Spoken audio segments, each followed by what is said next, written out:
Preparing for Deductive Tasting Exams at High Levels. By Martin Beeley. Introduction. To an outsider, blind tasting seems like a magic trick. How can anyone look at a wine, taste it, and then tell you what it is? The truth is that anybody out there can learn the methods that are needed to become a proficient blind taster, and in this document I will outline a set of tools that I believe are important to analyzing how the major clues in a wine will lead you to a successful conclusion in your deductive tastings. Deductive tasting relies on the taster analyzing all of the clues in a wine and then making a logical conclusion. Unfortunately, when faced with a puzzle, our brains instinctively try to categorize our sometimes unreliable sensory input. Often it will take one piece of information and only look for what supports it, ignoring contradicting evidence, a phenomena called confirmation bias. Most novices taste in this fashion, a type of tasting called recognition tasting. To a novice, an aroma of banana runts in a red wine might quickly lead them to conclude that it must be a Gomer Inouye, but a taster schooled in deductive tasting would realize that the banana smell is strongly linked with whole cluster fermentation, and so other varieties that typically use whole cluster, like Pinot Noir, Grenache, and Syrah should also be included as possibilities. The deductive taster would also be on the lookout for other clues that would help build a case for the wine as well. If the wine also had low visual intensity, a garnet color, and herbal notes of cola and sassafras, then the taster could safely conclude that the wine was Pinot Noir. It wasn't the one fact that led them to Pinot Noir, but instead it was the set of facts that together built the case of the wine being Pinot Noir. It wasn't one piece of evidence, but instead it was 4 facts that helped narrow the wine down to Pinot Noir, and with that set of facts, it could only be Pinot Noir and nothing else. A caveat before we begin. Learning how to taste well in an intensely personal journey, and part of my journey has been to make this guide. Some of the markers that I review are idiosyncratic, intensely personal, and, ultimately, judgment calls. It is up to you as a taster to read this guide and decide what works for you and what doesn't. If you disagree with me strongly on a point or have a marker that is absolutely bulletproof for you, go your own way. Doing your own research into what works for you and how you perceive your palate will only strengthen your tasting. Additionally, throughout this document, we will be peppering our discussion with technical tasting terms like Rotundan, TDN, Mercaptans, and others. If these are unfamiliar, look over Gildsom's Expert Guide to the Science of Tasting to get a handle on what many of them mean. The grid. First and foremost, you must know the grid, forwards and backwards. The grid is the shorthand for the deductive tasting format which guides you through the process of blind tasting. You can find the most current version of the deductive tasting format in the Resources area of the Court of Master Sommeliers Americas, CMSA, website. When I say you must know the grid, I don't mean in a I have to think about it kind of way. Instead, you need to know the grid in a it's so deeply ingrained in me that I could recite it backwards and forwards without thinking way. Why is that? Structure sets you free. When you are reciting the grid from instinct, you end up approaching each wine consistently and correctly. It also means that you are not devoting mental processing power towards remembering the grid. Instead, you can focus on being present and truly evaluating the sensory information you are experiencing. This is important because you do not want to give just a rote answer. For example, too many novice tasters will default to an all-medium plus mentality when evaluating the structure of a red wine. You need to be present and give each note their own attention. In an exam setting, this automatic recitation of the grid has two advantages. First, it ensures that you hit every single box possible and, therefore, give yourself every opportunity to score points. It also makes you easier to grade, especially if you have a consistent cadence that is relaxed and in control. Tasting paradigms. The grid manifests itself differently for each wine in what is called a tasting paradigm. Each possible variety you might encounter in an exam setting has its own tasting paradigm and, just like the structure of the grid, you should know each tasting paradigm. This helps you in two ways. By knowing each grape's tasting paradigm, you will be able to more confidently make correct choices when you're trying to decide what the wine is, and you'll also build subconscious associations that push you towards making correct calls. That doesn't mean that you'll become an instinctive taster, but instead it means that your subconscious will help guide you towards making a better choice when you reach your conclusion. How many paradigms should you know? Pop quiz. How many white varieties are listed by the CMSA as examinable for the advanced exam? How many red for the advanced exam? If you are sitting for the advanced or the masters, you should be able to tell me that the CMSA lists 10 white, Albarino, Chardonnay, Chenin Blanc, Gewürztraminer, Grüner Veltliner, Pinot Gris, Riesling, Sauvignon Blanc, and blends, Torrents, and Viognier, and 14 red, Cabernet Sauvignon and blends, Cabernet Franc, Carmenère, Corvina blends, Gamma Inouï, Grenache and blends, Malbec, Merlot and blends, Nebbiolo, Pinot Noir, Sangioves, Syrah, Tempranillo, and Zinfandel, as probable varieties. In practice, what does this mean for you? You need to know these paradigms backwards and forwards. If you have attended the CMSA deductive tasting seminar, you will have been given a fantastic booklet that serves to outline all of the probable varieties that you would encounter in an exam situation. If you're not able to attend this seminar in person, you can use resources like Guildsomm's blind tasting area and the grape varieties section of Guildsomm's compendium to build out your own paradigms of varieties you wish to prepare for in blind tasting. Not only that, but in Guildsomm's blind tasting section you'll find invaluable advice on how to improve your skills from both master sommeliers and masters of wine.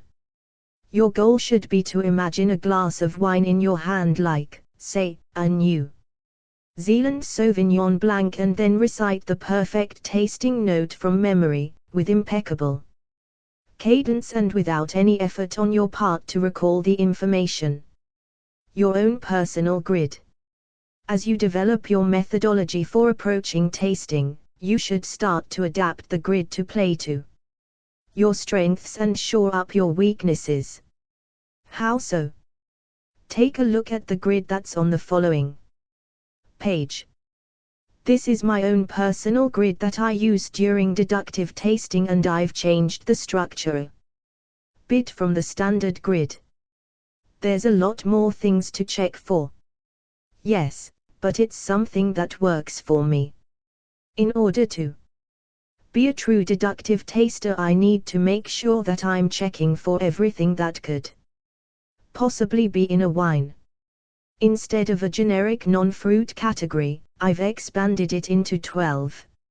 Spice, Rotundan, stem inclusion, etc., to cover almost every possible data point.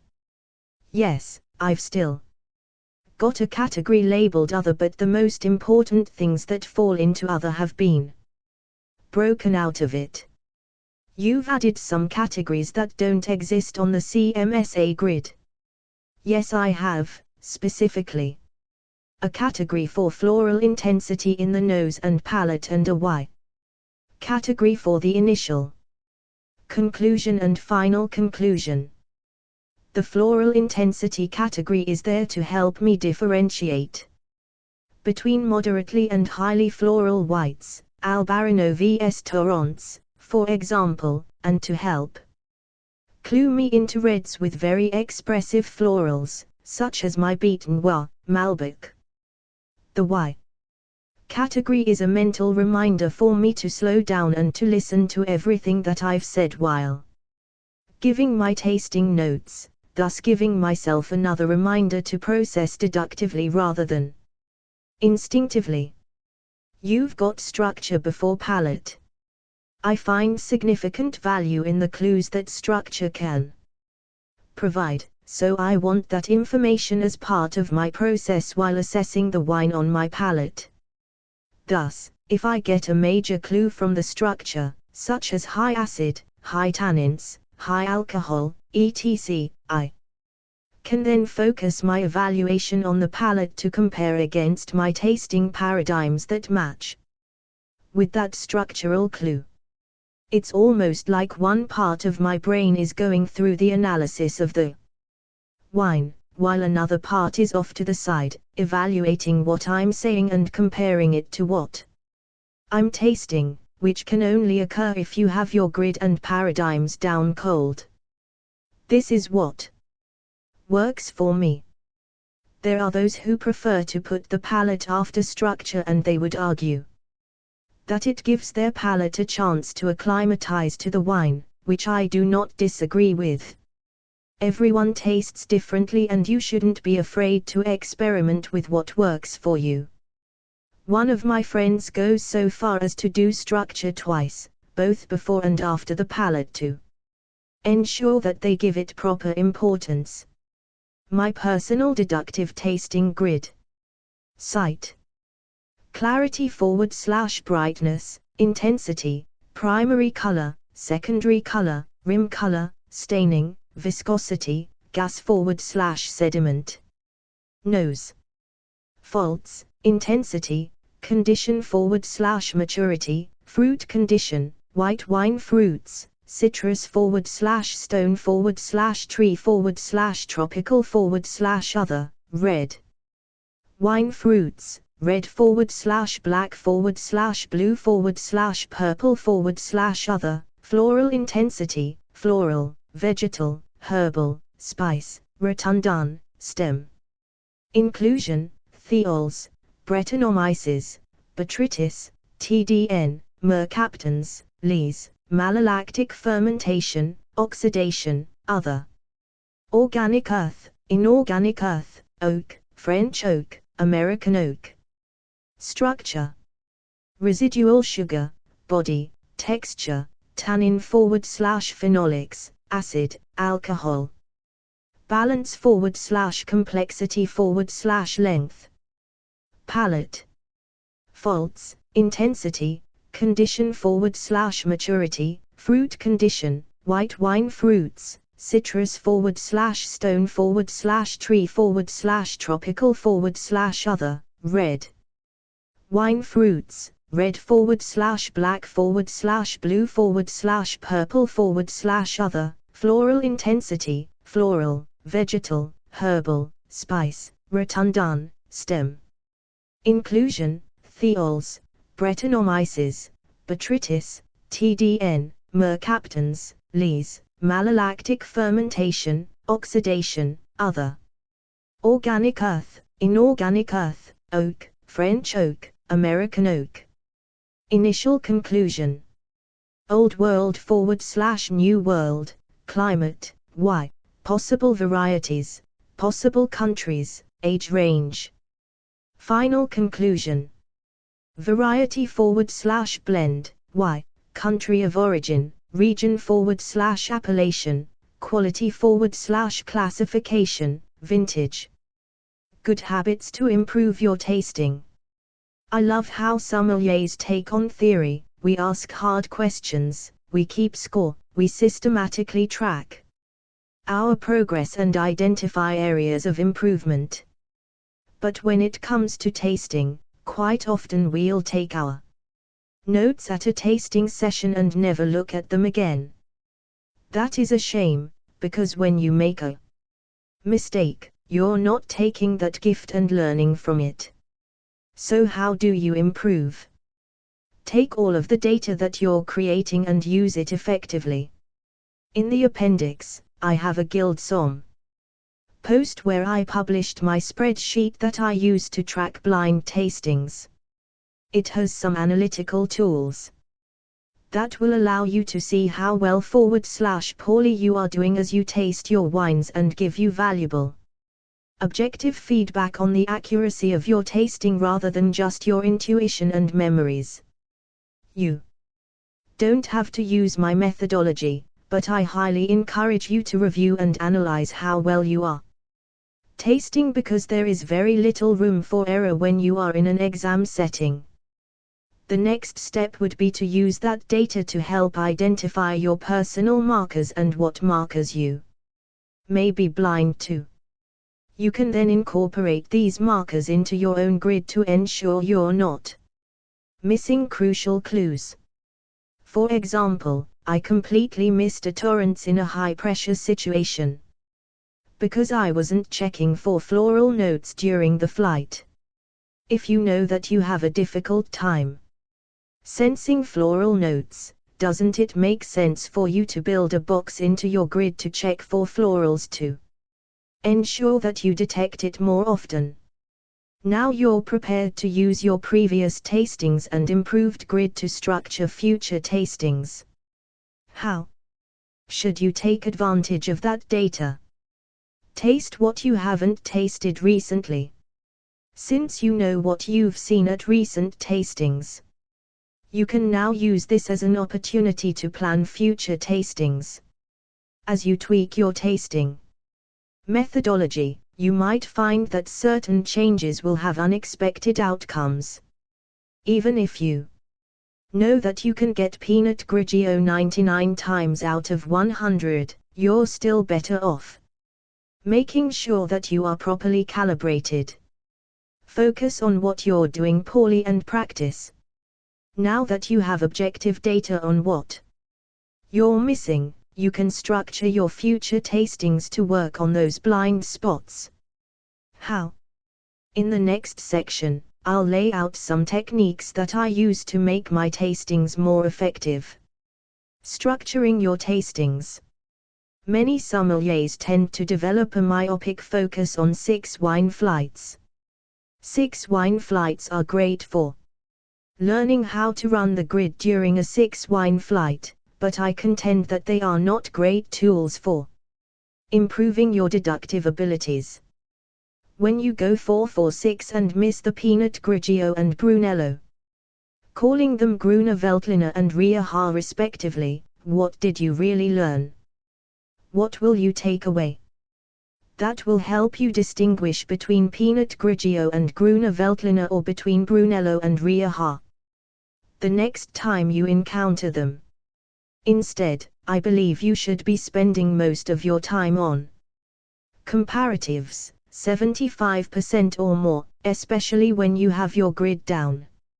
Here are 3 versions of comparatives that I have used to help improve my tastings. Double blind / single blind. This format is fantastic because it gives you an immediate chance to work on what you got right and what you got wrong.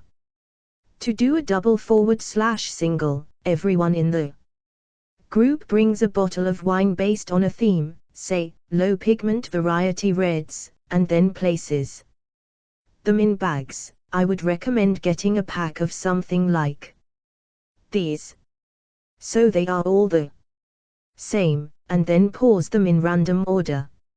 Sit down and evaluate this first flight, then reveal and discuss. Looks like a regular comparative, right? Now here's where the real learning happens. Take the wines that the group had the most trouble with, rebag them, randomize them, then taste them again. You now get to immediately work on your problem areas while the sense memories are fresh in your brain. Your accuracy will skyrocket. Lazy Susan Coraven blinds. To replicate the feeling of a double/single blind at home, I'll take 6 to 8 wines, Coraven them into matching stems, attach labels with the answers face down, then put them on a Lazy Susan and give it a spin.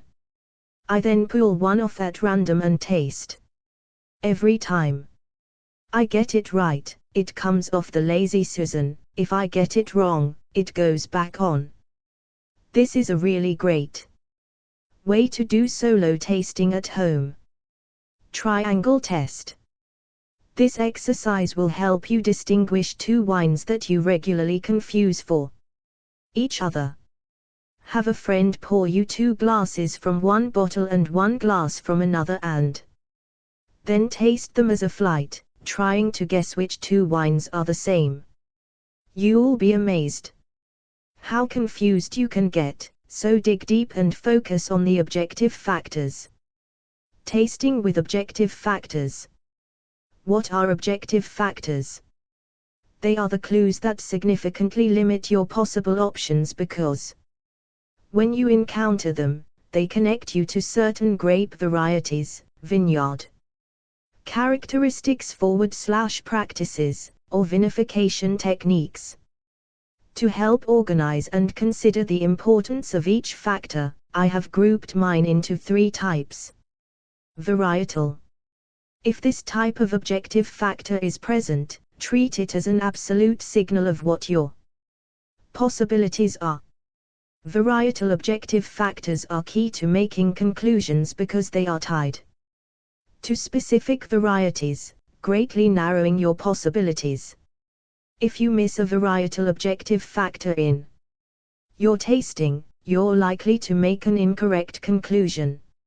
It is highly unlikely you will come across a wine where it is not exhibiting its varietal objective factors. Vineyard. This type of objective factor comes from the environment in which a vine is grown and how it is cultivated. It is typically indicative of climate, and, therefore, region, or vintage, and is non-exclusionary, meaning that its presence may point to a certain wine or wines, but its absence does not necessarily exclude a wine. Vineyard objective factors typically are strongly correlated with a regional expression of a variety, but will need some other correlating factors to make an airtight case. Vinification. Similar to vineyard objective factors, this type of objective factor is also non-exclusionary. If you get a vinification objective factor, it might be a strong indication of a style for a region, but not all winemakers in a region will make a wine the same way. Since the greatest amount of choice in winemaking occurs during vinification and élevage, these objective factors are the most weakly correlated of the 3 and will need the most supporting evidence. Below is a chart of the objective factors, how strongly they are correlated, and whether they fall into the varietal, vineyard, or vinification categories. How do you use this information to your advantage? If you smell an objective factor that comes from the variety, like raisins, you know that it can only be limited to the Sauvignon family. However, if you get an objective factor related to vineyards or vinification, you must be more careful, especially if you are sensitive to the objective factor. For example, I associate malolactic fermentation with Chardonnay, Viognier, Marsanne /Ricin blends, and Grenache Blanc, but sometimes a White wine objective factors. Varietal vineyard vinification. Highly correlated. Nose/palate, grapefruit. Nose/palate, lychee. Nose/palate, M and floral intensity. Nose/palate, H floral intensity. Nose/palate, P raisins. Nose/palate, TDN.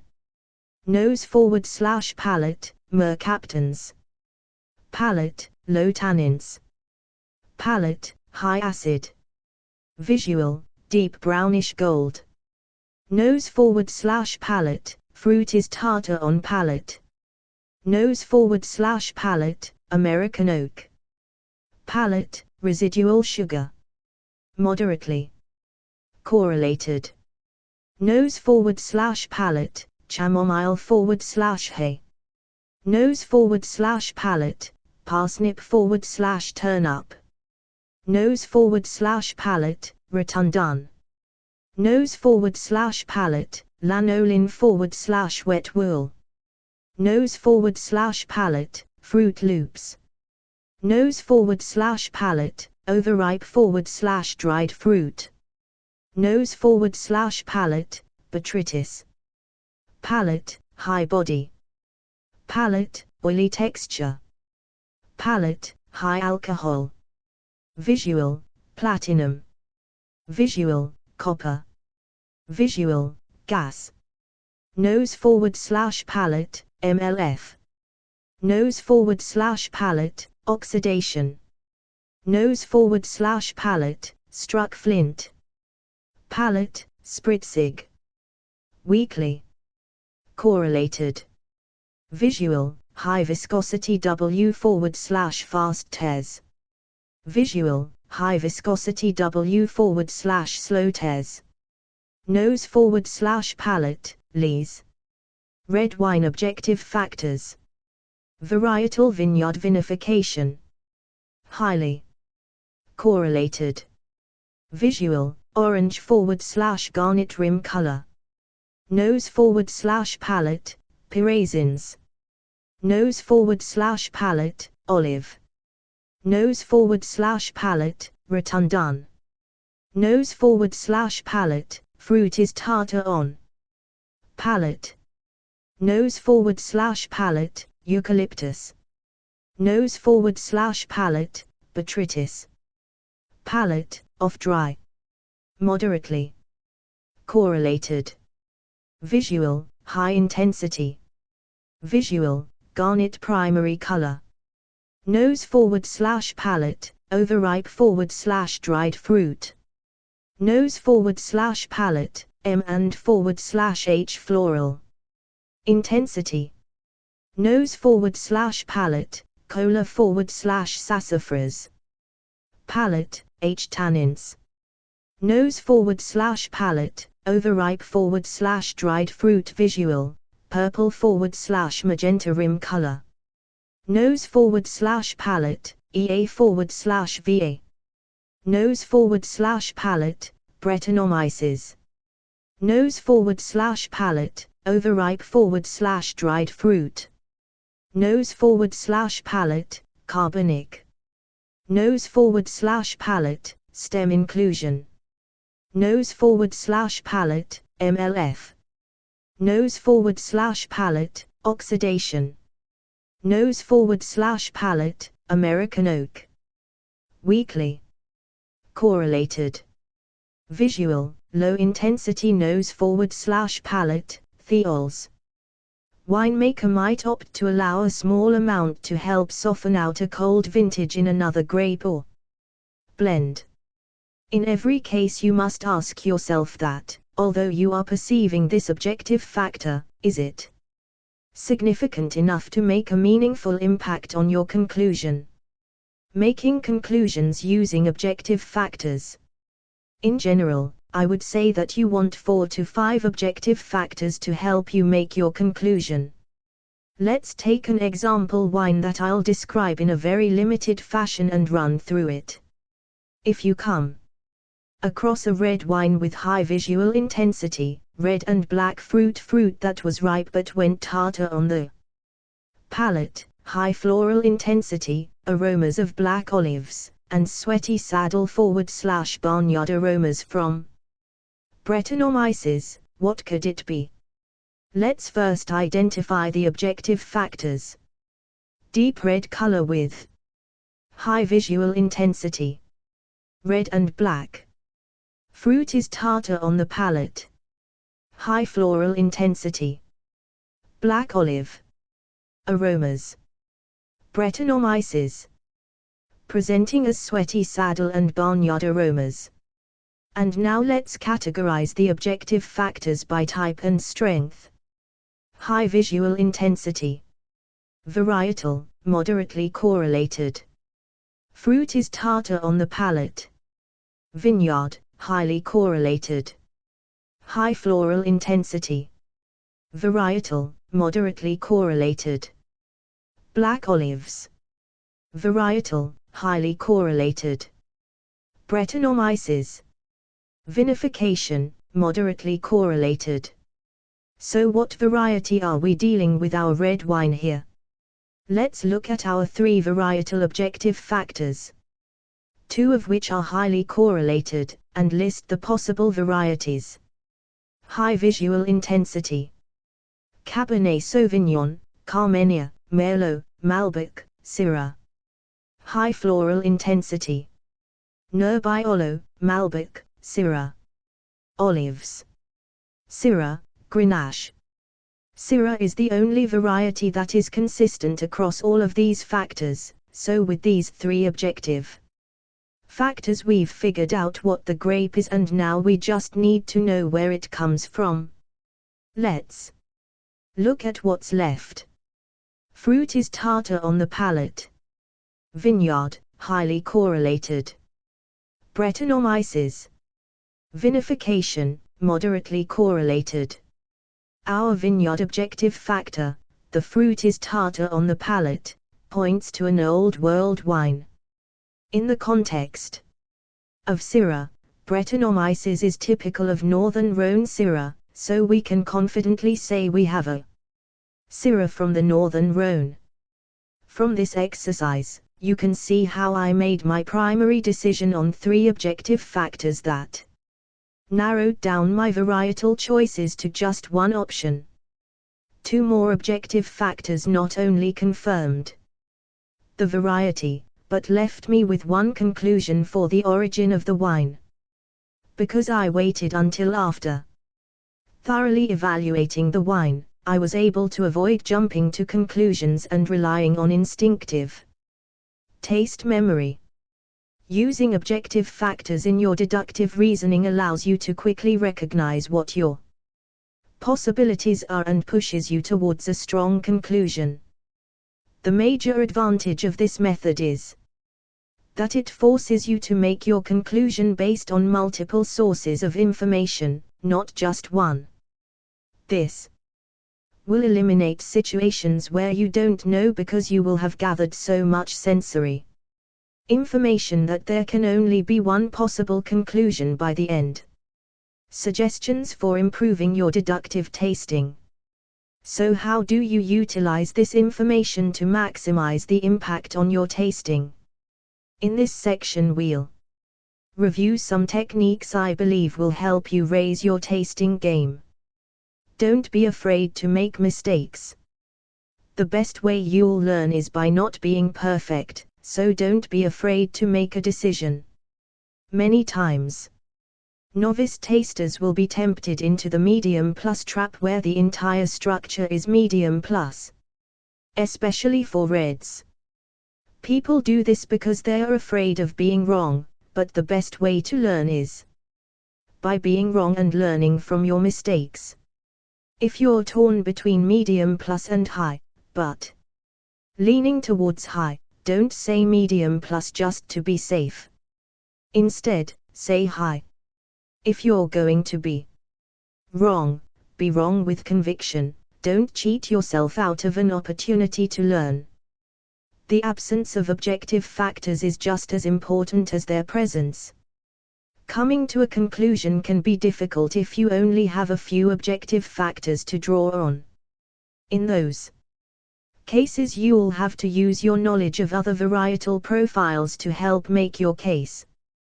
For example, let's say the wine in your glass is Zinfandel, but it was vinified bone dry and you cannot get the yogurt aroma common to malolactic in Zinfandel.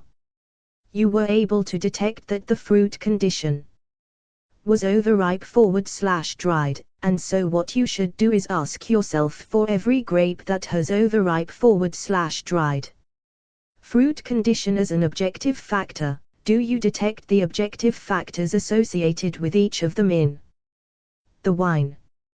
Do you see the garnet rim typically associated with a Glianico or Grenache? Do you get the stem inclusion or volatile acidity associated with Corvina? The absence of these factors points to your final conclusion just as strongly as another factor's presence. Talk through your reasoning. It's okay to talk about where you think the wine is going. For example, if I encountered jalapeno in a red wine and was 100% sure about it, I would probably add jalapeno, possibly indicating the presence of Cabernet Sauvignon, Cabernet Franc or Carmenere. This is me taking a bold stand on the wine early, so that when it came to my conclusions I had a reminder of how strong my convictions were on the possible varieties and where I should take my conclusion. But I would still continue to run the grid and listen to the wine, as I still need 4 to 5 objective factors to finalize my conclusion. Not all objective factors carry the same weight. In order to be useful to a conclusion, an objective factor must be important and significant towards making a conclusion.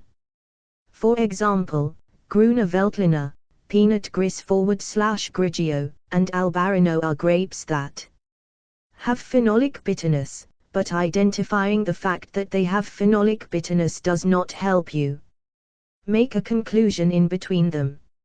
It's more important to note that Grüner Veltliner will have Rotundan, that Pinot Gris /Grigio will have copper on the visual, and that Albarino will have pronounced floral intensity, all of which are varietal objective factors. But isn't phenolic bitterness a varietal characteristic as well? Although phenolic bitterness is a typical varietal characteristic for many grapes, at lower levels of bitterness it becomes more about how the must is pressed /soaked in the winery, so it becomes a vinification objective factor rather than a varietal objective factor. Therefore, the correlation is weakened and it has minimal value in steering the conclusion. Ordering your conclusion. When making a conclusion, I believe it's important to figure out your variety first, then figure out where it comes from. Remember that markers for variety will always lead you to the variety, but winemaking techniques can be applied to any wine. So just because you smelled lees on a Torrance, don't let that steer you away from Torrance. If you get lychee on the palate and the floral intensity is high, you should still keep Torrance as a possibility since lychee and high floral intensity are varietal characteristics of Torrance. Why ask why? Why have I added the why box to my initial and final conclusion? In the initial, if I'm saying it's an old world wine from a cool climate, it forces me to support that claim with data I have gathered from my tasting that would indicate that it is an old world wine from a cool climate. Similarly, when I get to an initial conclusion with 3 or 4 wines that fit, the objective factors help me answer why they are possibilities and will help lead me towards an accurate conclusion. Remember that objective factors can be weighed differently and each of the types, varietal, vineyard, and vinification, have their own inherent strengths. In general, varietal objective factors should be weighed the strongest, vineyard should be medium, and vinification should have the least amount of weight attached to them. Working through your blind spots. Let's think back to our Syrah. What if you were only able to find 2 varietal objective factors? What if you weren't able to smell black olives in it? Now you're left with either Malbec or Syrah as possible varieties, and you would have to make the call between them based on Old World vs New World growing regions. But because you have 4 pieces of data you're basing your conclusion on, your conclusion is still accurate in the end. Improvement will take time and effort. Getting to the point where you can use objective factors effortless during your tasting will take a lot of work. You'll need to internalize the grid and know the objective factors for each tasting paradigm. When you start using these techniques, your process will be awkward and bumpy. My first preparatory flight for the CMS advanced exam took me over 30 minutes to fumble through, so don't get frustrated about your time. Instead, make sure you're checking all of your boxes and progressing in an orderly fashion. You'll find that you'll quickly internalize the grid structure and then will be free to devote your mental analysis to the wines. Introducing the objective factors. Now that we have seen what objective factors are, how to use them, and their relative importance, we are ready to dive in deep with them. After seeing how they work in the Syrah deduction, we'll have a much easier time recognizing their value to your tasting. White wine visual objective factors. I find often that tasters will ignore the visual on white wines. Although you're typically only supposed to use about 15 seconds to go through a visual assessment, there are powerful visual clues that can help steer you in the proper direction. Primary color, white wine, visual. Platinum type vinification, moderately correlated. Varieties Melon de Bourgogne, Sauvignon Blanc, especially New Zealand, and botrytis-free expressions of Gruner Veltliner and Riesling. Explanation: since the color in wines comes from their skins, if the must doesn't have significant skin contact, you get an extremely pale colored white wine, even from red grapes. Think Blanc de Noix. A platinum color signifies that the winemaker got the must out of the press quickly, with very little skin contact. This is typically an indication of either a very technically savvy winemaker or one that wants to avoid the extra aromatics or drop in acidity that comes from skin contact. Deep brownish gold type vineyard, highly correlated. Varieties Chenin Blanc, Gewürztraminer, Pinot Gris, Riesling. Semillon / Sauvignon Blanc blend, ferment. Explanation: when a youthful white is deep brownish gold, it tends to be an indication of heavy botrytis because botrytis releases lacus, an enzyme that is a powerful oxidizer. Brown coloring could also be a sign oxidation due to bottle age, but the color would be a duller brown rather than a brownish gold. Secondary color and rim color, white wine, visual. Copper type vinification, moderately correlated. Varieties Pinot Gris / Grigio, Gewürztraminer. Explanation: if we have a copper color in a white wine, it must have had contact with the skin, since pink-skinned grapes will tend to yield copper secondaries, even if the wine had very limited contact with the skins. Viscosity, white wine, visual. High with fast tears. Type vineyard, weakly correlated.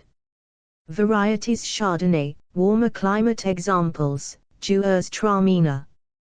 Marsen/Riesling blends, Vienna, Grenache Blanc. Explanation: alcohol is one way in which a wine gains viscosity, another being residual sugar. When evaluating tiers, we are relying on the Gibbs-Marangoni effect, which occurs because alcohol and water evaporate at two different rates. When the alcohol at the top of the wine on the inside of the glass starts to evaporate, capillary action sucks more wine up, which then falls back as tears. The higher the alcohol level, the faster these tears will fall because the evaporation is drawing up wine more quickly. From this we can deduce that a wine high in viscosity with fast falling tears will have a high level of alcohol. Please note that that effect relies on surface tension, so the condition of the glass, for example, leftover rinsing agents, will greatly affect the wine's appearance. High with slow tears. Type vineyard, weakly correlated. Varieties: Chenin Blanc, Gewürztraminer, Pinot Gris/Grigio, Riesling. Semillon/Sauvignon Blanc blend, ferment. Explanation: on the flip side, sugar creates high viscosity, but because this sugar has not fermented into alcohol, we are left with a wine that is lower in alcohol and the tears will fall more slowly. Note that being able to differentiate between high viscosity with fast tears vs. high viscosity with slow tears can be difficult. Gas, white wine, visual. High type vinification, moderately correlated. Varieties: Riesling, Gruner Veltliner. Explanation: quite often you'll see a still wine that has dissolved gas in it, but what does that mean? Most of the time, dissolved gas indicates that the wine has been very gently treated after fermentation, since this dissolved CO2 is typically a byproduct of fermentation. So, you wouldn't have batonnage, hard racking, or extended aging in wood, which would allow this dissolved CO2 to sublimate into the atmosphere. It could also indicate that the wine was sparged, injecting a mixture of N2 and CO2 to strip out any O2, and the effect tends to be more apparent in wines under still vin closures. Put it all together and you have signs that point to extremely technically oriented winemaker, and I personally encounter this objective factor most often in wines that have a Teutonic bent. White wine nose /palate objective factors. I have grouped nose and palate together because these objective factors lead you down the same path, regardless where you encounter them. Fruit condition, white wine, nose /palate. Overripe /dried type vineyard, moderately correlated. Varieties: Chardonnay, warmer climate. Examples: Vienna, warmer climate.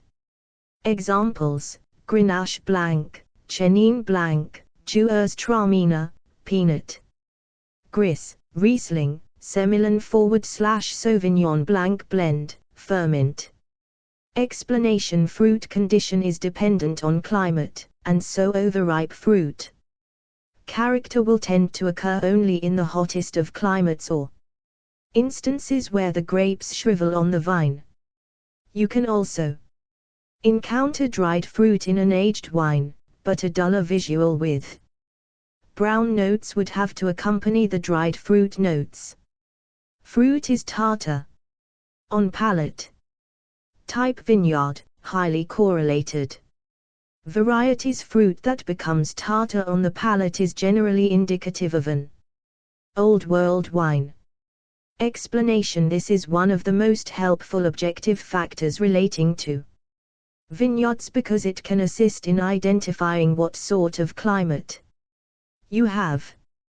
Broadly speaking, Old World wine regions tend to have climates that are more conducive to showing tartar expressions of fruit than their New World counterparts. Think of California peanut, Noi vs red Burgundy. Even a cooler California vintage, compared to a warmer Burgundy vintage, will tend to show a ripeness that continues on the palate. The Burgundy, on the other hand, will tend to show more red fruit on the palate, even if you get riper black fruits on the nose. Fruit, white wine, nose/palate. Grapefruit type varietal, highly correlated. Varieties Sauvignon Blanc, Semillon/Sauvignon Blanc blends. Explanation: the chemical compound responsible for grapefruit and passion fruit aromas belongs to a chemical family called thiols, and thiols are a hallmark of wines from the Sauvignon family. Lychee type varietal, highly correlated. Varieties Gewürztraminer, Torrance, Muscat. Explanation: the chemical compounds that help form the aroma of lychees are called monoterpenes, and they include rose oxide, geraniol, nerol, and linalool. These monoterpenes tend to be most prevalent in Gewürztraminer, Torrance, and Muscat. Floral intensity, white wine, nose/palate. Medium plus. Floral intensity. Type varietal, highly correlated. Varieties Albarino.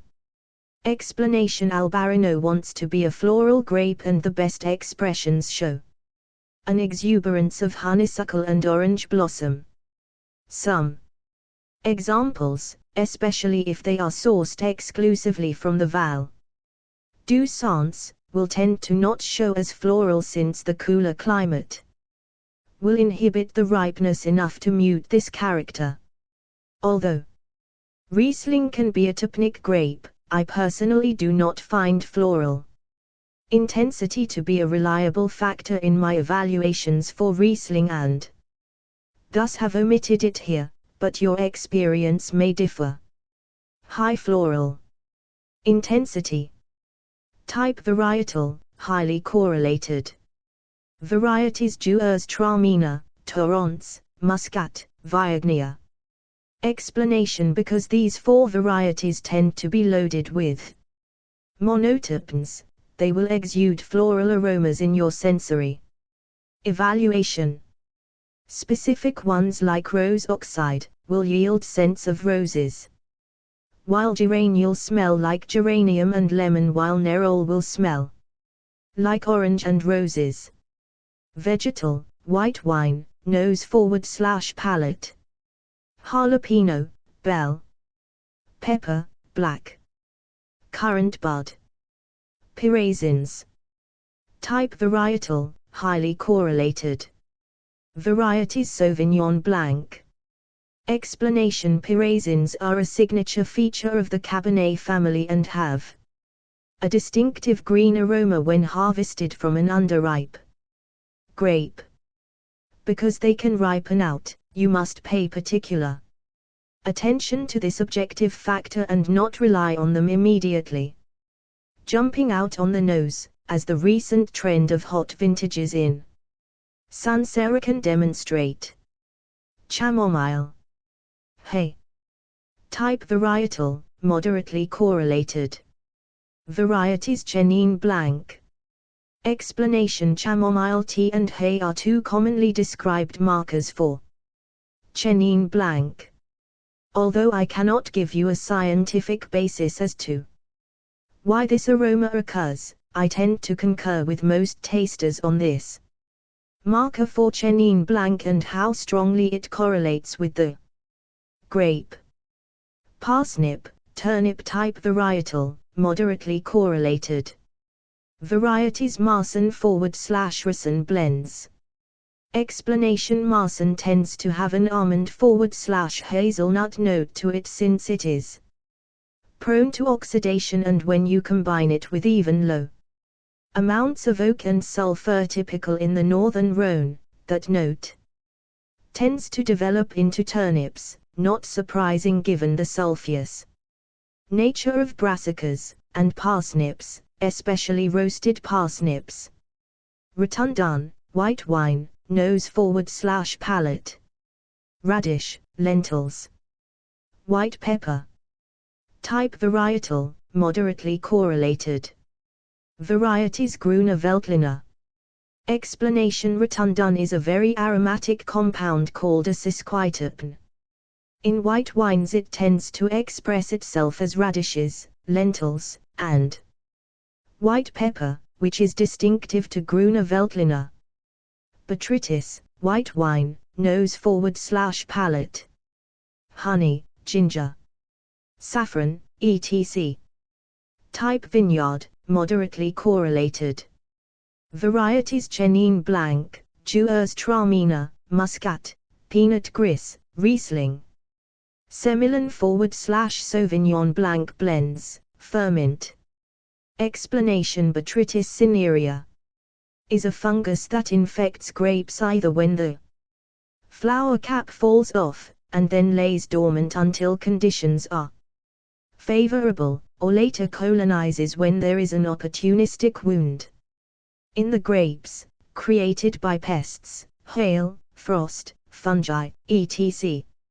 It can often turn into grey rot and affect the health of bunches, but if the conditions are right, ideally 18-21°C and 90% humidity, it will turn into noble rot and give off aromas of honey, saffron, ginger, wax, marmalade, and panna cotta among others. So think areas that traditionally produce sweet wines, Loire, Alsace, Bordeaux, Tocage, etc. Note that the lacus released by botrytis will also tend to break down some monoterpenes associated with muscat, so you'll rarely see a heavily botrytised version of muscat. TDN, white wine, nose/palate. Petrol, rubber type varietal, highly correlated. Varieties Riesling. Explanation: why call it TDN?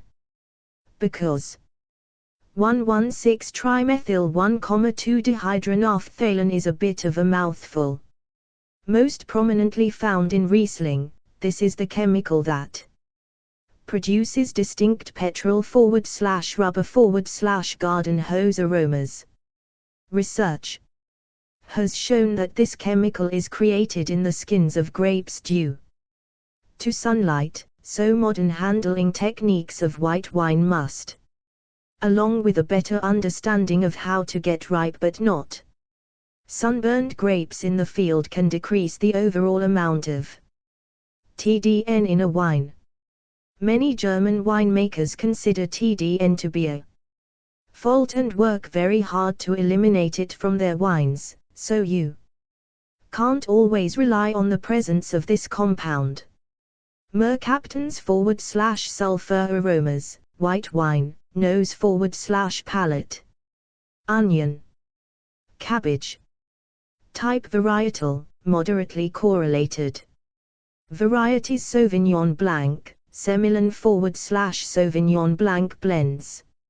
Explanation: these are compounds that come from either thiols like mercaptans, rotten onion, rotten cabbage, burnt match, or other compounds like dimethyl sulfide, cooked cabbage. I personally find that the elevated thiols in Sauvignon Blanc, which give grapefruit and passion fruit aromas, also tend to carry other strong sulfur aromas. Lees, white wine, nose/palate. Rising dough. Sourdough. Beer foam, etc. Type vinification, weakly correlated. Varieties Albarino, Melon de Bourgogne, Chenin Blanc, Sauvignon Blanc. Pinot Gris, Riesling, Chardonnay, Grüne Veltliner. Explanation: the dead yeast cells left over from fermentation can impart a significant amount of flavor into a wine, depending on how they are handled.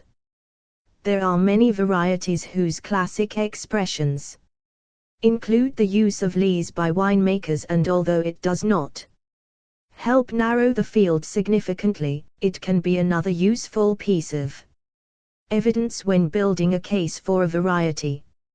Malolactic fermentation, white wine, nose/palate, butter, creme fraiche, cheese, etc. Type vinification, moderately correlated. Varieties Chardonnay, Viognier, Marsanne/Riesling blends, Grenache, Blanc. Explanation: malolactic fermentation is the process of the malic acid in wine fermented by bacteria into lactic acid. This is the same process as when you make yogurt or creme fraiche, so it's not surprising that a similar set of aromas is present. MLF also creates diacetyl, a very distinctive buttery-smelling compound that's used in the production of margarine and microwave popcorn. Oxidation, white wine, nose/palate, hazelnut, almond, marzipan. Type vinification, moderately correlated. Varieties Chardonnay, Chenin Blanc, Pinot Gris/Grigio, Marsanne/Riesling blends, Grenache Blanc, Semillon/Sauvignon Blanc blends, Viognier. Explanation: oxidation tends to be an indicator of aging in an oxygen permeable vessel, like oak, but some varieties, like Chenin Blanc, are naturally more sensitive to it. Other, white wine, nose/palate, lanolin, wet wool. Type varietal, moderately correlated. Varieties Chenin Blanc, Semillon. Explanation: lanolin is the grease obtained from sheep's wool, think wet wool sweaters here, and this is an aroma that's distinctive to Chenin Blanc and Semillon. I wish I could tell you what chemical is distinctive to its smell and why it's in these two varieties, but it's something that I do not know. I can tell you that lanolin makes an excellent emollient, though. Fruit Loops. Type varietal, moderately correlated. Varieties Viognier. Explanation: yes, those Fruit Loops. The aromas of lemon, lime, and peach, along with slightly floral notes like lemon verbena and lily along with a hint of vanilla, are what I think about when looking back on one of my favorite breakfast cereals, though I would have never given that description when I was in elementary school. Translate that description into wine and you've got Viognier. Inorganic earth, white wine, nose/palate. Struck flint. Type vinification, moderately correlated. Varieties Chardonnay, Riesling, Chenin Blanc, Grüner Veltliner, Asiatico, Semillon. Explanation: to me this is not truly minerality, as studies show that the mineral composition of vine soils have little to do with creating mineral flavors in wine. I associate a struck flint or a burnt sugar aroma with the use of sulfur as a preservative, which is quite distinct from the vegetal character of thiols. Some varieties tend to have the flint note stand out since there typically isn't much else going on. Asiatico, Semillon, and with others, it's more a factor of producer style. Many winemakers in Chablis oak, white wine, nose/palate. Dill, coconut. Type vinification, strongly correlated. Varieties Viura, from Rioja. Explanation: we most commonly associate overt American oak with red Rioja, and the whites are no exception. When you get American oak with Rioja's Viura, it is just as expressive and can evolve into something that resembles Big Mac sauce. White wine structure. Objective factors. The structure of a white wine will contain many clues towards variety. Pay attention and don't be afraid to make the high calls.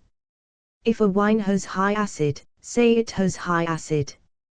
Don't hedge and deny yourself a powerful clue.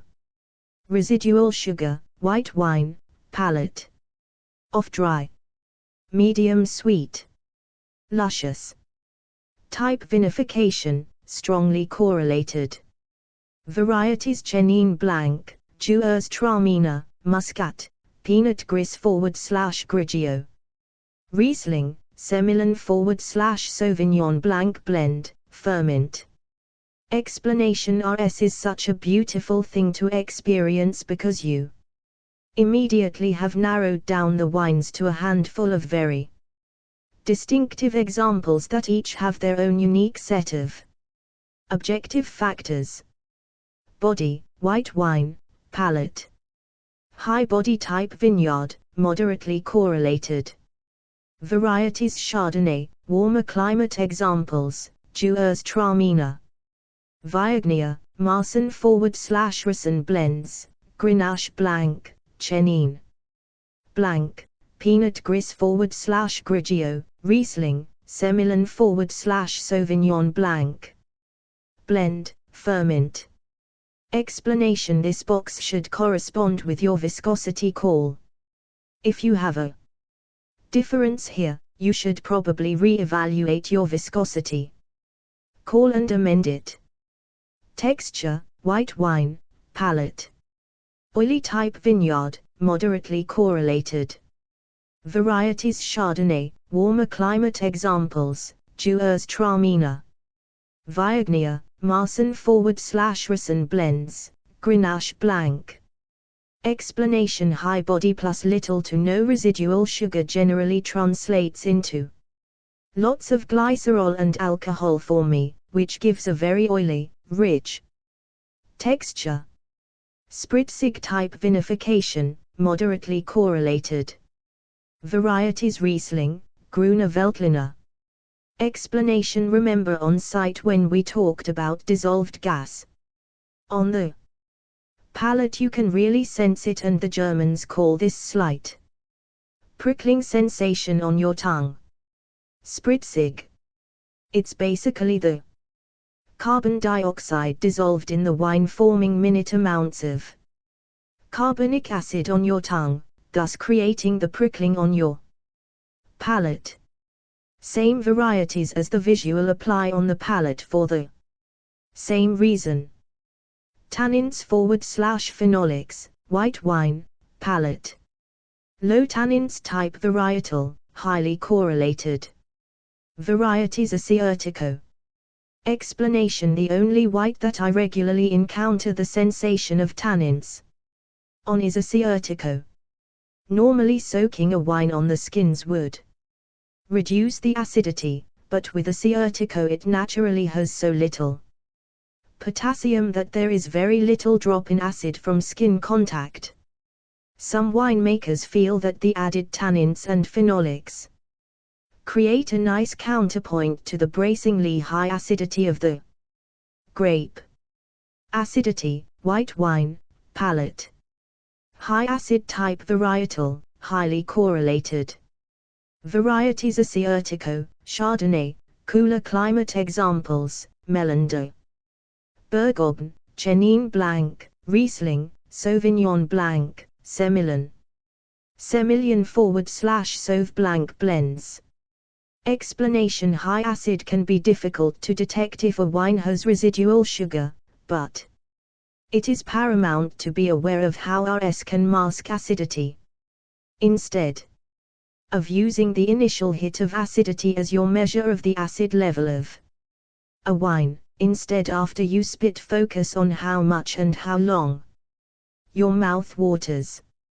Even when masked with RS, high acid wines will cause your mouth to water for a long time. Alcohol, white wine, palate.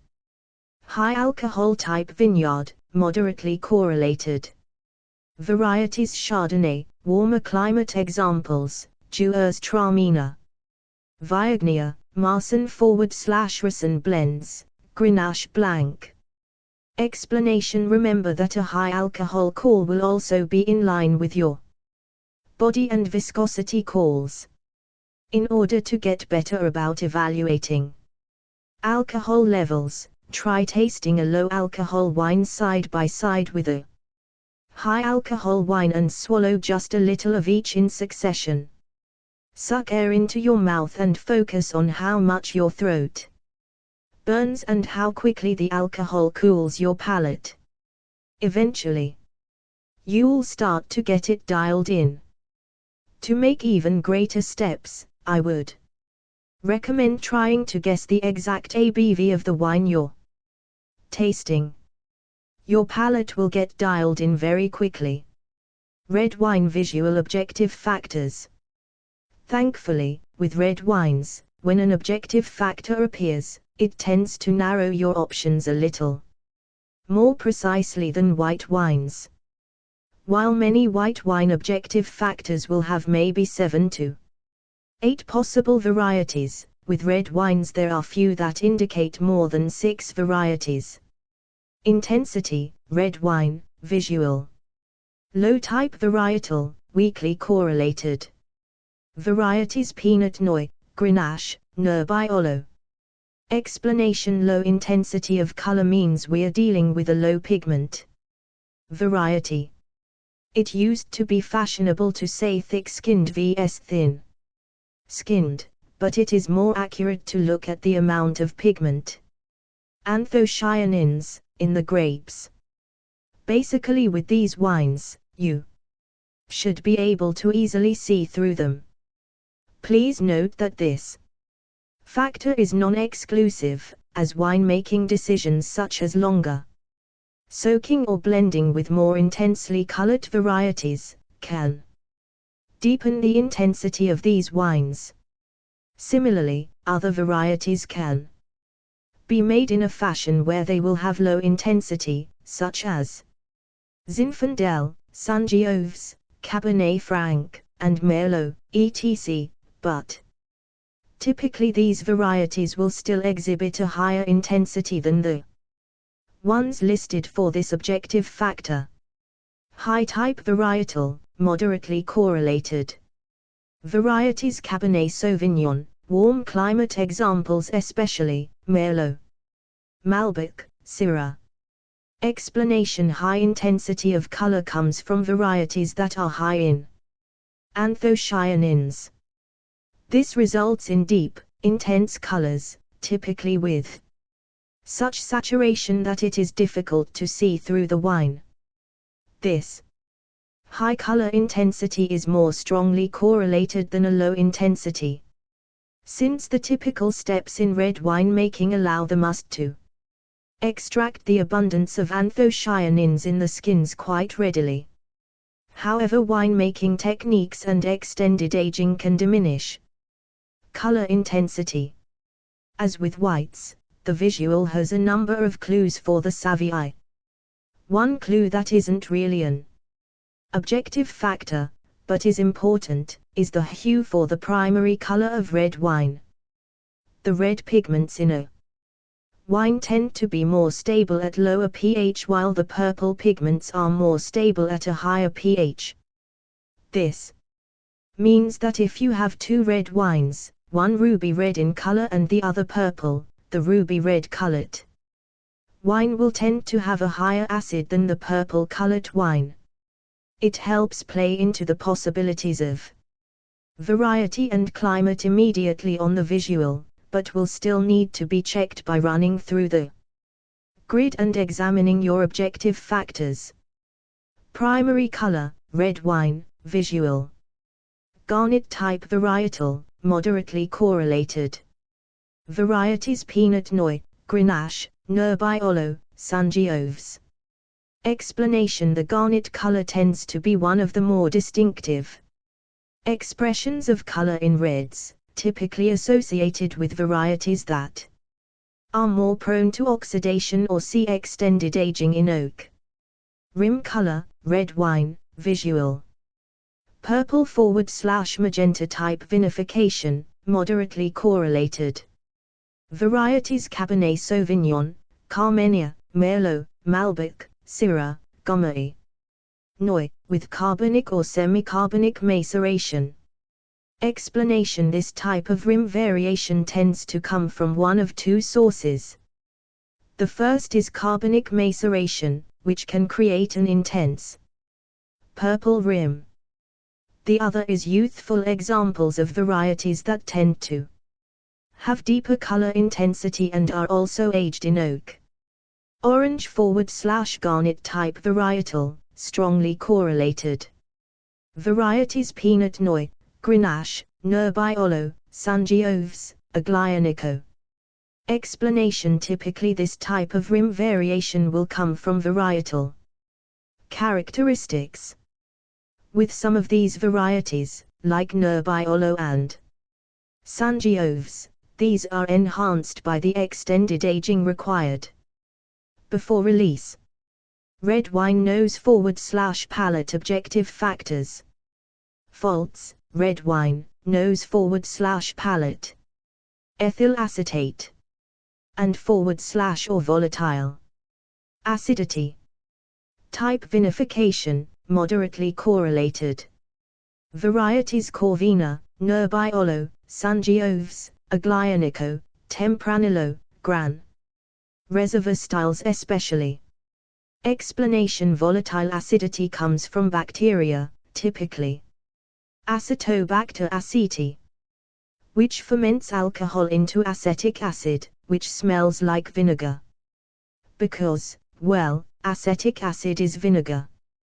This bacteria requires oxygen to reproduce, so VA is typically associated with extended aging in oxygen-permeable oak. When this acetic acid then reacts with alcohol, it can create ethyl acetate, which smells like nail polish remover. Quite often EA and VA appear together, although there are other pathways to create EA that do not involve acetic acid, and when you smell VA or VA and EA, it's a pretty good indicator of extended aging in oak. Although some New World winemakers will tolerate an elevated level of VA / EA, as the volatility can help lift fruity notes in a red wine, it tends to be a hallmark of many Italian varieties. Brettanomyces type vinification, moderately correlated.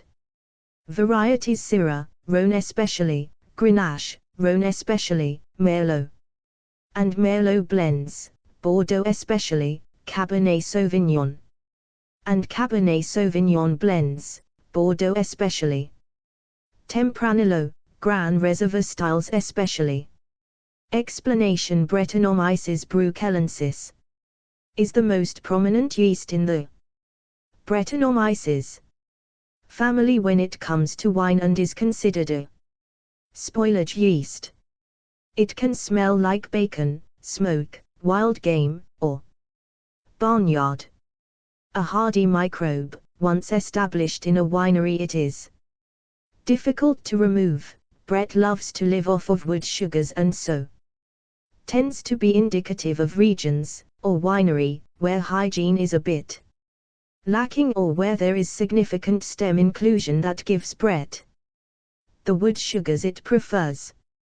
Note that this is not an exclusionary objective factor, as attitudes towards sanitation in individual wineries can determine the amount of Brett in the finished wine. But it tends to point towards the Rhone Valley or Bordeaux. Fruit condition: red wine, nose / palate. Overripe / dried type mixed, moderately correlated. Varieties Grenache, Vineyard, Aglianico, Vineyard, Zinfandel, varietal. Corvina, vinification. Explanation: overripe and / or dried fruit character for reds is a bit more complicated than whites. Overripe character can be related to a warm wine region's climate, especially if you find the fruit Character to be uniform. I tend to find that it is only helpful when it is the baked fruit character you find in heat-loving varieties like Grenache grown in warm vineyard sites. It can also be related to varietal character.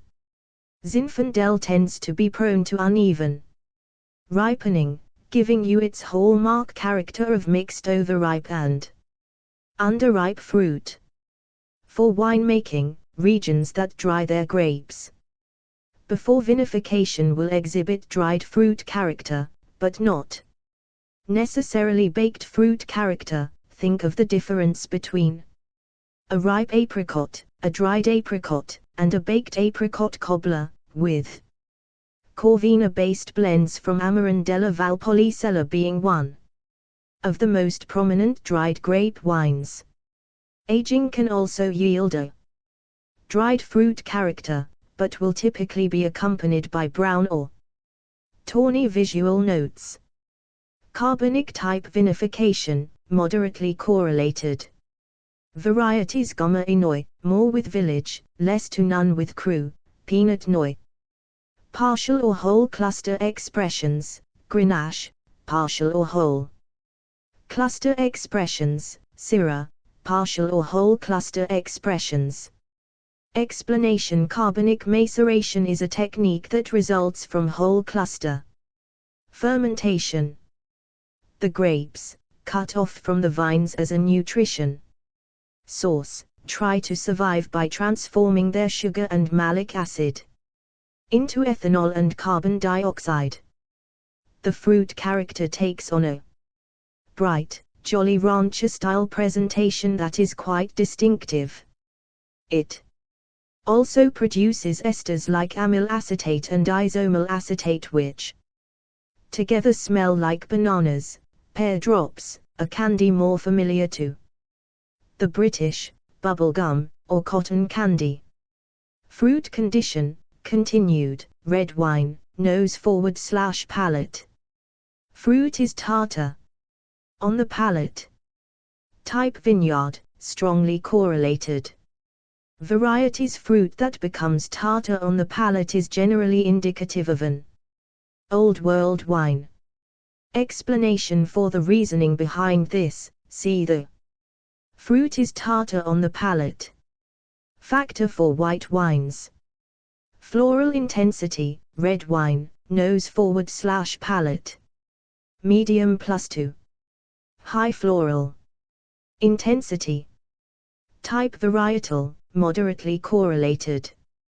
Varieties Nebbiolo, Malbec, Syrah, with co-fermentation with aromatic varieties. Explanation: the intensity of floral notes in red wine is often overlooked, but can be a signal to varietal character. Nebbiolo tends to be high in terpenes like cis rose oxide, roses, while Malbec tends to have high amounts of geraniol, roses, geraniums, and citrus, and alpha-ionon, violets. Syrah naturally has a moderate amount of terpenes like linalool, roses, lavender, and bergamot, and geraniol, but the floral characteristics can be enhanced if co-fermented with aromatic varieties like Viognier in Côte-Rôtie.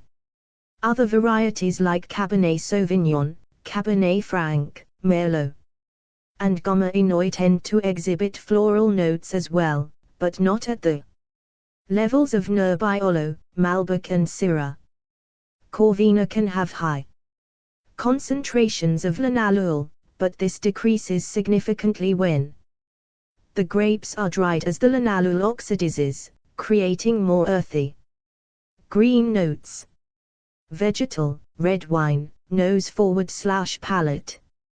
Jalapeno, bell pepper, grass. Pyrazines. Type varietal, strongly correlated. Varieties Cabernet Sauvignon, and blends, Cabernet Franc, and blends. Carmenère, and blends. Explanation: pyrazines are a signature feature of the Cabernet family and have a distinctive green aroma in even slightly underripe grapes. In red wines they tend to have a broader expressive range than in whites, and it's not uncommon to find riper expressions of pyrazines, like red bell pepper, in grapes like Carmenère. Again, be mindful that pyrazines can ripen out, so do not rely on them immediately jumping out on the nose. Olive type varietal, strongly correlated. Varieties Syrah, Grenache, especially Grenache/Syrah blends. Explanation: our friend dimethyl sulfide makes a return here in red wines, which can express itself as black olive or even truffles. It seems to be most strongly associated with Syrah, where it can also enhance raspberry fruit notes. Herbal, red wine, nose/palate. Eucalyptus type vineyard, strongly correlated. Varieties Cabernet Sauvignon, Merlot, Syrah, Grenache. Explanation: the main aromatic note of eucalyptus is the terpene 1,8 cineal, detectable at 1.1 micrograms/liter, the equivalent of 3 drops in an Olympic swimming pool. Contamination from eucalyptus trees via oil and leaves to nearby vines is quite common, especially when using mechanical harvesting, so reds from Napa Valley, which has lots of eucalyptus planted, and Australia, where the tree is native, are going to be suspect. Cola/Sassafras type variety, moderately correlated. Varieties Pinot Noir. Explanation: this is a scent that is strongly associated with Pinot Noir. In cooler climates it tends to be more herbal, with more of the sassafras note, but in warmer climates rich cola notes will be apparent, like the aromas of lanolin and wet wool in white wines. I cannot give you a satisfactory scientific explanation for this note, but it is widely agreed upon as a characteristic for Pinot Noir, and I absolutely concur. Rotundun, red wine, nose/palate. Black pepper. Pastrami spice. Type varietal, strongly correlated. Varieties Syrah. Explanation: in white wine it presents as radish or lentils, but in red wines, Rotundun tends to come across as extremely peppery. This chemical is one that a significant portion of the population is nose blind to, but if you come across it, it tends to smell like black pepper, and for me it sometimes evolves into pastrami spice. Stem inclusion, red wine, nose/palate. Pickled green peppercorn. Dusty black pepper. Type vinification, moderately correlated. Varieties Grenache, Syrah, Pinot Noir, Gamay Noir, Corvina, Cabernet Franc, from the Loire especially. Explanation: for me stem inclusion tends to show what I call peppery notes, but these are subtly different from the true black pepper notes of Rotundun. While Rotundun will come across as fresh cracked black pepper with a heady hit of essential oils, try putting some black pepper in a spice grinder to get this effect. Stem inclusion will be either pickled green peppercorn, if the stems were a bit green, which adds a resinous green note, or dusty black pepper. Think pepper that's been sitting in your spice cabinet for years, where the essential oils have evaporated and the pepper is bland and lost its punch. Remember that this is a winemaking choice, so you won't necessarily find it all the time in these varieties. Thiols, red wine, nose/palate. Espresso. Coffee. Type vinification, weakly correlated. Varieties Cabernet Sauvignon, Cabernet Franc, Merlot, Malbec, Carmenia. Explanation: the chemical family of thiols is diverse and there is a class called furfuryl thiol that smells like roasted coffee, smoke, or chocolate. This is more about barrel toast than varietal character, since furfuryl thiol is created by a reaction between furfuryl, a byproduct of the Maillard reaction, and hydrogen sulfide. To me, these notes particularly stand out in Bordeaux varieties, especially ones that see a generous amount of new oak. Botrytis, red wine, nose /palate. Honey, ginger type vinification, strongly correlated. Varieties: Corvina. Explanation: while sometimes welcome in white wines, for red wines botrytis would be considered a flaw. About the only region you might encounter it on a regular basis would be Amarantella, Valpolicella, where, for lower quality producers, they might be inclined to tolerate a little bit of botrytis. MLF, red wine, nose /palate. Yogurt, cream. Hard candies. Type vinification, moderately correlated. Varieties: Zinfandel. Explanation: although malolactic fermentation occurs in nearly all red wines, for many it tends to stand out in Zinfandel. Some tasters like to call it peach yogurt, but for me it's more like strawberries and creme. Flavored hard candies, confected and creamy at the same time. Oxidation, red wine, nose /palate. Balsamic. Orange peel. Orange liqueur. Chocolates. Type vinification, moderately correlated. Varieties: Grenache, Corvina, Nebbiolo, Sangiovese, Aglianico, Tempranillo. Gran Reserva styles especially. Explanation: orange peel is an aroma that I tend to get with oxidized wines. And when you combine that with a balsamic note, indicative of volatile acidity, it leads you to varietals that are either prone to oxidation, like Grenache, or wines where you've had extended aging in oak vessels. Oak, red wine, nose /palate. Dill, coconut. Cumin, curry. Fenugreek. American oak. Type vinification, moderately correlated. Varieties: Tempranillo, Gran Reserva styles especially. Explanation: extended oak aging combined with full or partial American oak in Rioja creates a riot of aromas.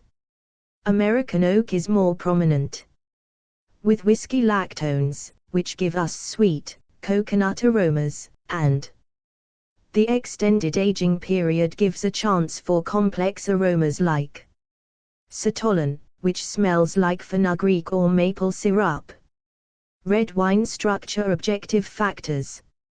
Residual sugar, red wine, nose /palate.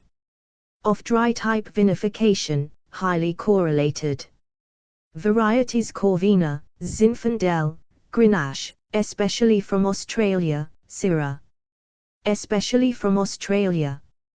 Explanation: residual sugar in red wines is usually just off-dry.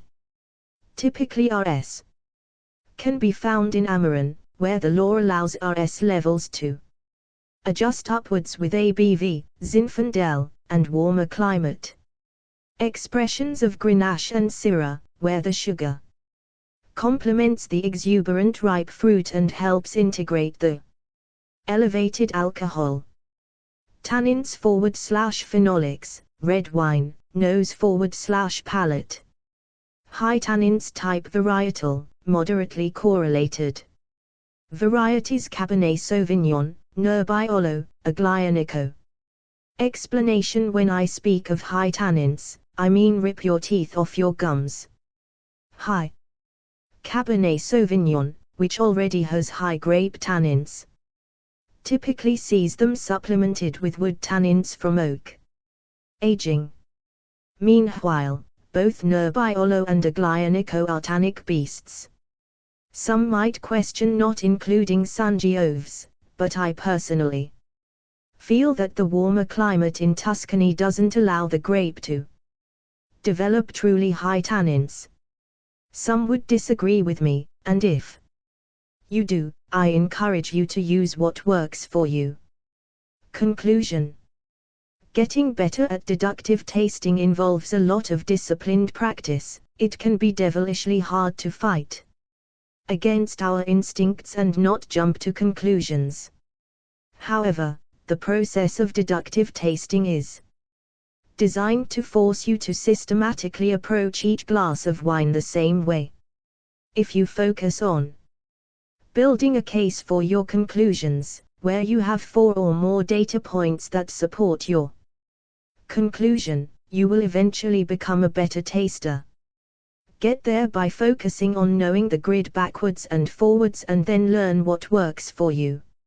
If you need to modify how you approach the grid or add to its contents, do so, as it can only help you become a better taster.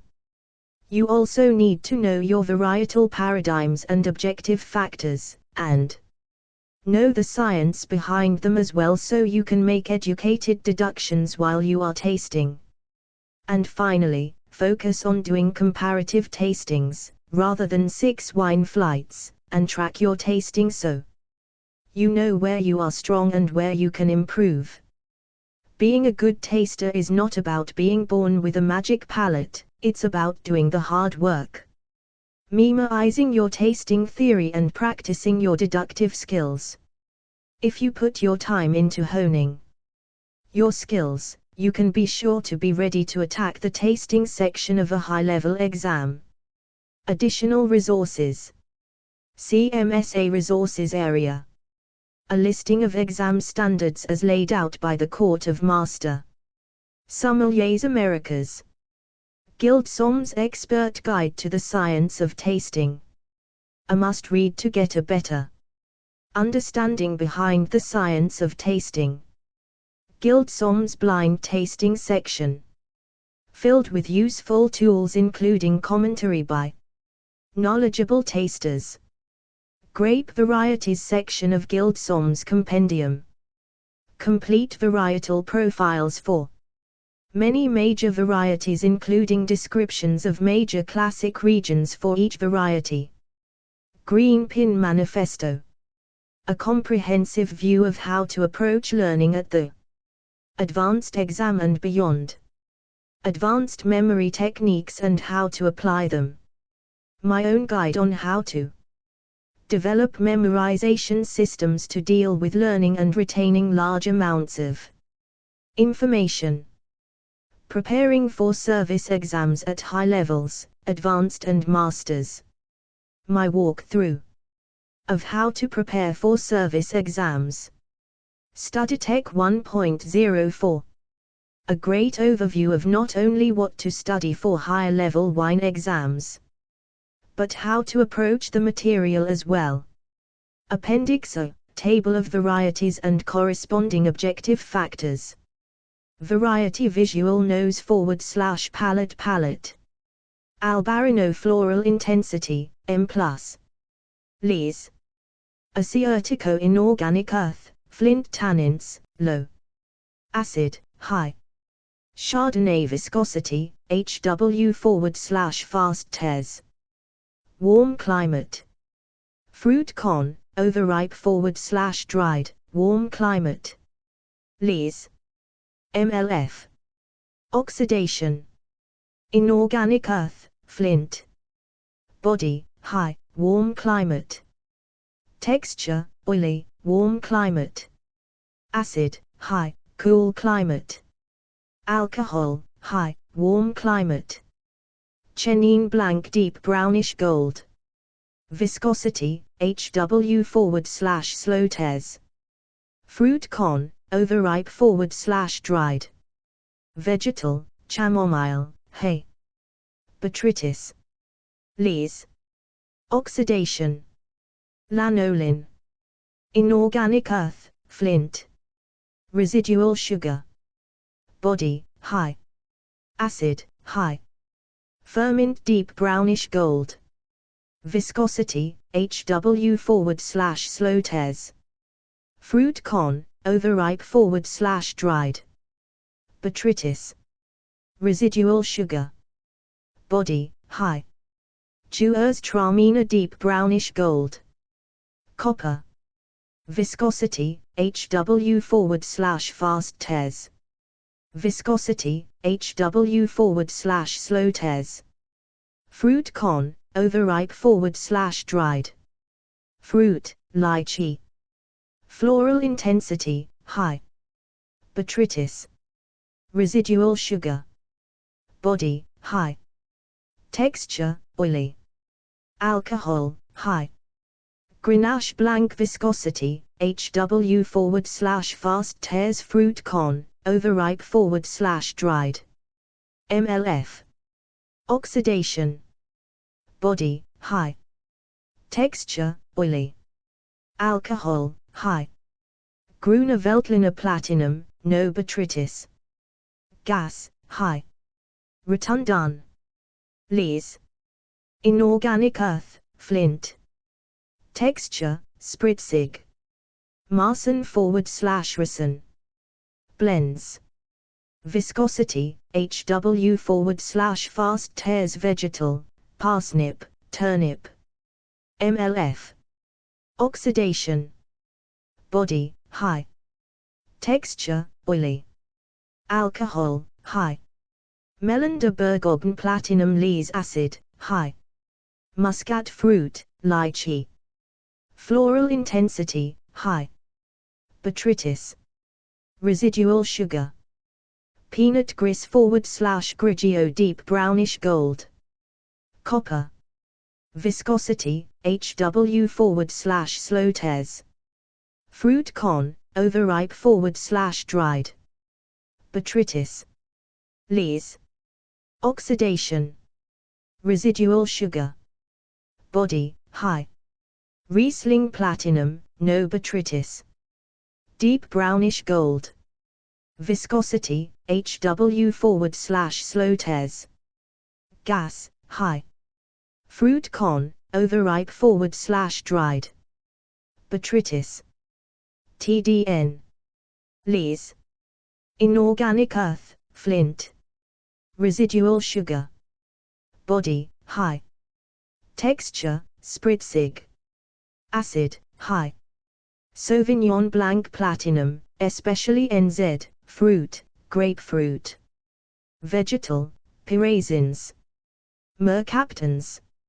Lees. Acid, high. Semillon lanolin. Inorganic earth, flint. Acid, high.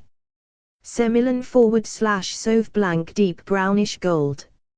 Viscosity, HW/slow tears. Fruit, grapefruit. Fruit con, overripe /dried. Botrytis. Mercaptans. Oxidation, BDX.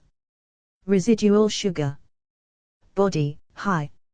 Acid, high. Varieties and corresponding objective factors, continued. Variety visual nose /palate.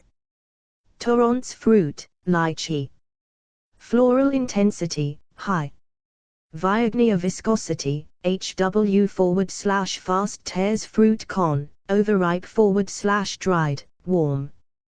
Climate. Floral intensity, high. MLF. Oxidation. Fruit loops. Body, high. Texture, oily. Alcohol, high. Viura oak, American. Aglianico rim color, garnet EA/VA. Fruit, overripe /dried. Oxidation. High tannins.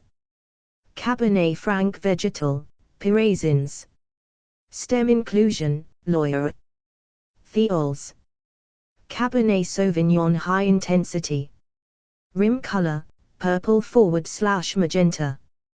Brett, BDX especially. Vegetal, pyrazines. herbal, eucalyptus. Thiols. High tannins.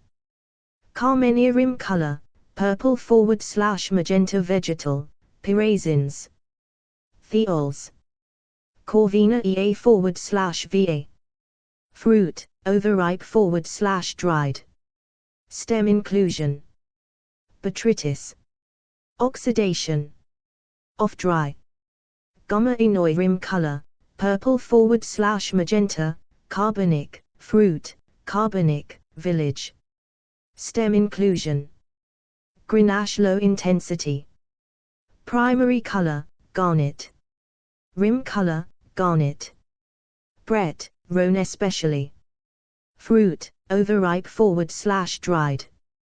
Fruit, carbonic, whole / partial class. Vegetal, olive. Herbal, eucalyptus. Stem inclusion.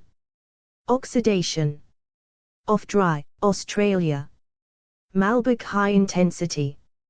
Rim color, purple / magenta. Thiols. Floral intensity, M and to H. Merlot high intensity. Rim color, purple / magenta.